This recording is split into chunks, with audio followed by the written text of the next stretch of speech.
सभी को नमस्कार। आज हम लोग फाइट फॉर योर राइट की इस एपिसोड में फिर से एक बार जुड़ने आए हैं, जहां आज का हमारा टॉपिक है राजनीति और विरासत। ये टॉपिक हमारा इसलिए भी है क्योंकि जब हम बिहार की राजनीतिक व्यवस्था को देख रहे हैं तो यहाँ इस राजनीतिक व्यवस्था में ऐसा चल रहा है कि पहले हम विधायक बनेंगे, उसके बाद हमारे बेटा या फिर हमारी बेटी विधायक बनेंगे, मतलब हमारे बच्चे विधायक बनेंगे, उसके बाद हमारा जो थर्ड जनरेशन है वो भी विधायक बनेगा, वो भी नेता बनेगा। यानी कि ये एक विरासत की राजनीति हो रही है बिहार में, या फिर यूं आप कहें तो बिहार की जो राजनीति है वो वंशवाद से प्रेरित होकर आगे चल रही है। और ऐसा केवल राजनीति में होता है ना कि मतलब दादाजी मंत्री थे तो पोता भी मंत्री बनेगा, अगर पिताजी विधायक थे तो बेटा भी विधायक बनेगा। ये मतलब राजनीतिक विरासत के रूप में चला आ रहा है कि दादाजी की विरासत बेटे को, पोते को ऐसे ऐसे ट्रांसफर किया जा रहा है। लोग अपना इंट्रोडक्शन भी ऐसे देते हैं इलेक्शन के टाइम में, जैसे कि हम पूर्व मंत्री या फिर पूर्व सीएम, पूर्व सांसद और पूर्व विधायक के बेटे हैं। ये भी एक बहुत मतलब गंभीर विषय है, ये शर्मनाक आप कह सकते हैं कि लोग अपना बहुत मतलब गर्व से ये चुनाव प्रचार में जब निकलते हैं प्रत्याशी तो अपना परिचय देते हैं कि हम पूर्व मंत्री, पूर्व विधायक, पूर्व सांसद, पूर्व सीएम के बेटे हैं। यानी ये कहते हैं उन्हें बिल्कुल शर्म भी नहीं आती है कि हमने राजनीति को अपना विरासत बनाकर रखा है। और सबसे ज्यादा तकलीफ तब होती है ना जब हम उनकी विरासत की नीतियों का विस्तार अपनी जिम्मेदारी समझ लेते हैं। हम पढ़े लिखे होते हुए भी अपनी राजनीतिक अधिकारों को समझ नहीं पाते हैं और हम वैसे वंशवाद से प्रेरित जो राजनेता हैं, जो वंशवाद से प्रेरित नेता है, उनकी नीतियों का, उनकी वंशवाद की नीतियों का विस्तार अपनी जिम्मेदारी समझ लेते हैं और हम उनका झंडा बुलंद करने के लिए सड़कों पे आ जाते हैं। हम पढ़े लिखे होते हुए भी पूर्व विधायक के बेटा का झंडा ढो रहे होते हैं। मतलब बदलाव की शुरुआत कब होगी, कैसे होगी, इसका कोई ठिकाना नहीं है।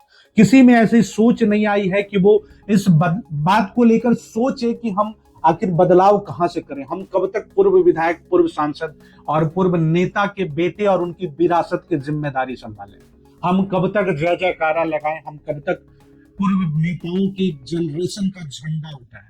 जब तक हम अपने वोट की ताकत को नहीं समझेंगे, समाज के प्रति अपनी जिम्मेदारियों को नहीं समझेंगे, तब तक हम पूर्व विधायक के बेटे का झंडा ही ढोते रहेंगे। साथियों, बहुत आंतरिक हृदय से मैं आपसे ये कहने आ रहा हूं, आपसे एक विनती, एक अपील करने आ रहा हूं कि साथियों, फाइट फॉर योर राइट। आप अपने अधिकार की लड़ाई लड़ो, और जब तक आप अपने अधिकार की लड़ाई लड़ना नहीं शुरू करोगे तब तक ऐसे अशिक्षित और वंशवाद से प्रेरित नेताजी आएंगे और आपका मनोबल ऐसे बढ़ाएंगे जैसे नेताजी ने आपको गोद ही ले लिया हो। वो नेताजी आपको छोटे मोटे ठेकेदारी का ठेका दिला देंगे, जहां आपको लगेगा कि 25-50 हजार रुपया कमा करके आपने अपने परिवार के प्रति बड़ी जिम्मेदारी निभाई, और नेताजी अपने बेटे को एक बड़ा जिम्मेदारी दिलाने का सोच रखेंगे। साथियों, खास करके ये अपील मैं युवा नौजवान साथियों से करना चाहता हूं कि वंशवाद से प्रेरित इस राजनीतिक व्यवस्था के खिलाफ आवाज उठाने की साहस आपके अंदर होनी चाहिए। जब तक आप अपनी राजनीतिक अधिकारों को और अपनी सामाजिक जिम्मेदारियों को नहीं समझेंगे, तब तक ऐसे अज्ञानी और ऐसे अनपढ़ लोग आपके समाज में आएंगे, आपके विधानसभा में आएंगे, आपके संसदीय क्षेत्र में आएंगे और आपके ऊपर प्रतिनिधित्व करेंगे। पहले वो खुद करेंगे, फिर उनके बाद का जनरेशन करता रहेगा। साथियों, नींद से बाहर निकलो, जागो और अपने अधिकार को समझो। अपनी इच्छाओं का आवाज आपको खुद ही बनना होगा।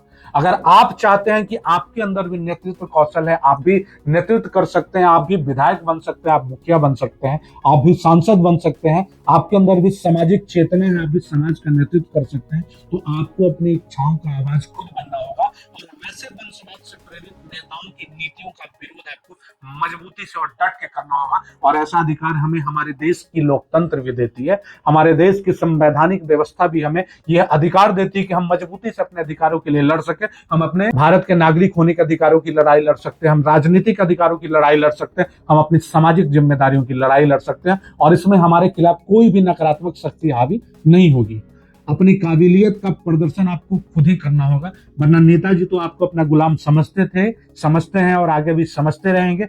जब नेताजी की पीढ़ी समाप्त हो जाएगी, नेताजी की आयु समाप्त होने वाली होगी, तब तक नेताजी जाते जाते अपने बेटे को लॉन्च कर देंगे। उनके बेटे की यह जिम्मेदारी होगी कि वो अपने बाद की पीढ़ी को राजनीति में हावी कर दे, और आपकी पीढ़ियां हमेशा नेताजी का झंडा और नेताजी का जय जयकारा करते रह जाएंगे। इसलिए साथियों, युवा नौजवान साथियों, जागो और अपने अधिकार को समझो। मैं एक बार पुनः आपसे ये अपील कर रहा हूं कि दोस्तों, फाइट फॉर योर राइट। अपने अधिकार की लड़ाई लड़ो, अपने अधिकार को समझो। जय हिंद, जय बिहार, जय नौजवान साथी।